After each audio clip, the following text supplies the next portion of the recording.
Job کے اندر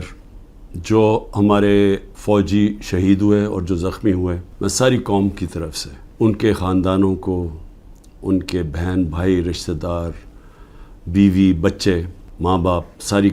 قوم کی طرف سے آپ کے لیے دعا کرتے ہیں کہ اللہ آپ کو صبر دے اور آپ کو طاقت دے یہ مشکل وقت کا سامنا کرنے کے لیے۔ میں نے جب جنرل فیض کی بات کی اور جنرل باجوہ کو میں نے سمجھایا کہ صرف جنرل فیض کو سردیوں تک اس لیے رکھنا چاہتا ہوں کہ وہ 5 سال سے وہ سیکیورٹی چیف ہیں، انٹیلیجنس کے چیف تھے پاکستان میں، ان کے رابطے تھے افغانستان کے طالبان سے بھی، دوسری حکومت سے بھی، اور ان کا ہونا اس وقت بڑا ضروری تھا جب یہ چینج اوور ہو رہا ہو۔ میں نے کبھی بھی یہ نہیں سوچا تھا کہ آرمی چیف جنرل فیض کو میں نے بنانا ہے، کیونکہ مجھے تو پتہ ہی نہیں تھا باقی کون تھے جو رننگ میں تھے۔ لیکن یہ جنرل باجوہ نے اپنی ان کو لوگوں کو بتایا ہوا تھا کہ عمران خان نے فیصلہ کیا ہوا ہے، ان کو میرے خلاف کیا۔ اور جو اصل ایشو تھا کہ جب یہ چینج اوور ہو رہا تھا افغانستان میں، تو یہ بڑا امپورٹنٹ تھا کہ اس وقت جو ایکسپیرینسڈ سیکیورٹی چیف تھا وہ ڈیل کرتا۔ نہ ٹائم دیا گورنمنٹ نے، جو انہوں نے فیڈرل گورنمنٹ لے کے آئے، نہ ان کو کوئی انٹرسٹ تھا، یہ تو اپنے چوریاں معاف کرنے میں لگ گئے آتے ساتھ ہی، نہ ان کو سمجھ تھی۔ اس کے علاوہ جو مسئلہ آیا، جیسے ہم نے گورنمنٹس اپنی پختونخوا کی اور یہ پنجاب کی جب ختم کی، اور یہ جو کیئر ٹیکر سیٹ اپ آیا، کیئر ٹیکر سیٹ اپ کو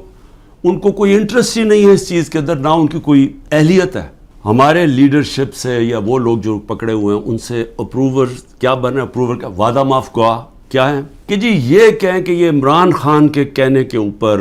ہم نے یہ کور کمانڈر کے گھر میں حملہ کیا، اور وہاں جا کے یہ بھی سننے ہیں، ذرا سنیں بات، کہ وہاں جو کاغذات جو سیکرٹ فائلز پڑی تھی ان کو کسی طرح آگ لگانی تھی یا کیا کرنا تھا۔ عمران خان جو ایک آزاد انسان ہے، وہ چاہے گا کہ اپنی فوج کمزور ہو جائے، اور فوج کمزور ہونے کا مطلب کہ ملک پھر ٹوٹ جائے، کیونکہ اتنا بڑا جو ہمارا ہمسایہ جو مضبوط ہوتا جا رہا ہے، تو ان کے تو آپ تھنک ٹینکس میں دیکھیں، ان کے تو تھنک ٹینک کہتے ہیں کہ پاکستان کو 3 حصے میں کر دو۔ پہلے تو یہ جو 164 کا بیان ہے،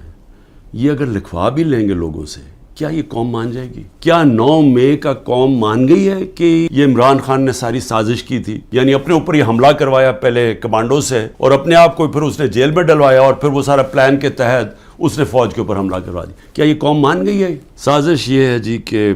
ہمارے اندر لوگ چھوڑے ہوئے ہیں، ہماری اپنی پارٹی کے، اور وہ جو جن کو انہوں نے توڑ لیا، جن کو انہوں نے کہلوا دیا کہ جی اب تو عمران خان کے اوپر کانٹا ڈال گیا، اس نے تو آنا نہیں ہے، تو وہی لوگ جا کے ہمارے لوگوں کو، جو ہمارے ٹکٹ ہولڈرز ہیں پنجاب میں یا جو ہمارے ایکس ایم پیز ہیں، ان کو جا کے کہہ رہے ہیں کہ جی اب عمران خان نے تو آنا نہیں ہے، اس کے اوپر تو فیصلہ ہو گیا کہ اس کے اوپر تو ہم نے کانٹا ڈال دیا، تو اس نے آنا نہیں ہے، پارٹی بھی ختم ہو جائے گی اب۔ تو اس لیے بہتر یہ ہے کہ آپ ایک اور کسی، یا یہ جو پی ڈی ایم کی پارٹیز میں چلے جائیں، یا جو بھی ہم نے نئی کوئی پارٹی بنائی اس کے ساتھ چلے جائیں۔ میری 3 بہنیں، کچھ نہ کچھ ان کے اوپر، ایک بہن کے اوپر کرپشن کیسز ڈالے ہوئے ہیں، دوسرے کے بیٹے کے اوپر FIR کاٹ دیے ہیں، ایک کا بیٹا باہر چلا گیا ہے، پاکستان سے باہر چلا گیا، تو ان سب کے اوپر کوئی نہ کوئی کیسز چل رہے ہیں، بیوی کے اوپر کیسز چل رہے ہیں۔ یہ کب تھا مجھے بتائیں کہ ہماری پولیٹکس میں یہ کب ہم اتنے نیچے گرے تھے؟ شریف خاندان کا تھا کہ گھر کی عورتوں کے اوپر ہمیشہ اٹیک کرتے تھے، بے نظیر کی اور اس کی والدہ کی تصویریں انہوں نے لاہور کے اوپر نیچے پھینکی، گندی تصویریں، انہوں نے وہ جو ویڈیو ٹیپس، مریم ماہر ہے ٹیپس کے اوپر، وہ ٹیپس بنا لیتے ہیں، بلیک میل کرتے ہیں، یہ تو تھا ان کی روایت پرانی۔ اظہر ماشوانی ہمارے سوشل میڈیا کا، اس کا بھائی کو 2 مہینے سے اٹھایا ہوا ہے۔ ہمارا جو علی اوان ہے ہمارے اسلام آباد سے جو MN ہے، ان کے بھائی کو، وہ ایک پروفیشنل ہے، اس کا تعلق ہی کوئی پارٹی سے نہیں ہے، اس کو اغوا کر کے لے گئے۔ شہزاد اکبر جو انگلینڈ گیا ہوا ہے، اس کے بھائی جو کہ نارمل نہیں ہے، اب نارمل ہے اس کا بھائی، اس کو اٹھا کے لے گئے، وہ غائب کیا ہوا ہے، یہ سب غائب کیے ہوئے ہیں۔ عمران ریاض، اب اس کا کیا تعلق تھا 9 مئی کے ساتھ؟ وہ غائب کیا ہوا ہے، اس کو بھی عدالت کہہ رہی ہے اس کو بلاؤ، وہ بھی نہیں آ رہا۔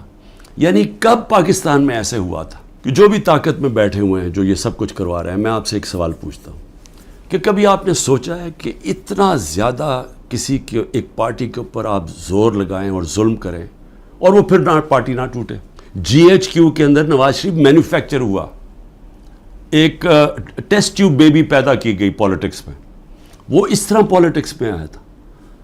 تو تجربہ، میں صرف یہ کہہ رہا ہوں کہ جس آدمی نے 0 سے پارٹی شروع کر کے 2 پارٹی سسٹم بریک کر کے آج اللہ کا کرم ہے سب سے بڑی پارٹی ہے پاکستان میں. تو کم از کم میرے ویوز ہی سن لیں, کیونکہ یہ جو بھی آپ حربے استعمال کر رہے ہیں یہ آپ کامیاب نہیں ہونے لگے. یہ جو ہمارے لوگ ہیں وہ اتنی مشکلات کے بغیر کیوں نہیں چھوڑ رہے کہ ان کو پتہ ہے کہ جب وہ چھوڑیں گے ان کی پولیٹکس ختم ہو جائے گی. ان کو پتہ ہے کہ ووٹر جو نیچے بیٹھا ہوا ہے وہ ووٹر کہہ رہا ہے کہ اگر آپ نے تحریک انصاف کے ٹکٹ کے اوپر نہ لڑے ہم آپ کو ووٹ نہیں دیں گے. میں تو اپنے نظریے کے ساتھ کھڑا ہوں, لیکن یہ انجینئرنگ سے ملک کو وہ نقصان ہوگا جو ہماری معیشت کوئی بھی نہیں سنبھال سکے گا. یہ کہا جا رہا ہے جی کہ لیول پلینگ فیلڈ تب ہوگی جب نواز شریف آ جائے گا. تو ساروں کی تو کرپشن کیسز ختم کر دیے ہیں, تو رہ کیا گیا اب؟ تو اس کو بلا لیں واپس. وہ کیوں نہیں آ رہا پاکستان؟ میرا ایک چیلنج ہے کہ جس حلقے سے بھی وہ کھڑا ہوگا میں اس حلقے سے کھڑا ہوتا ہوں, اور میں کوئی کیمپین بھی نہیں کروں گا.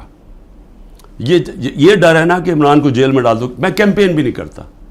لیکن میں آج آپ کو پاکستان کی عوام کی فیلنگ بتا رہا ہوں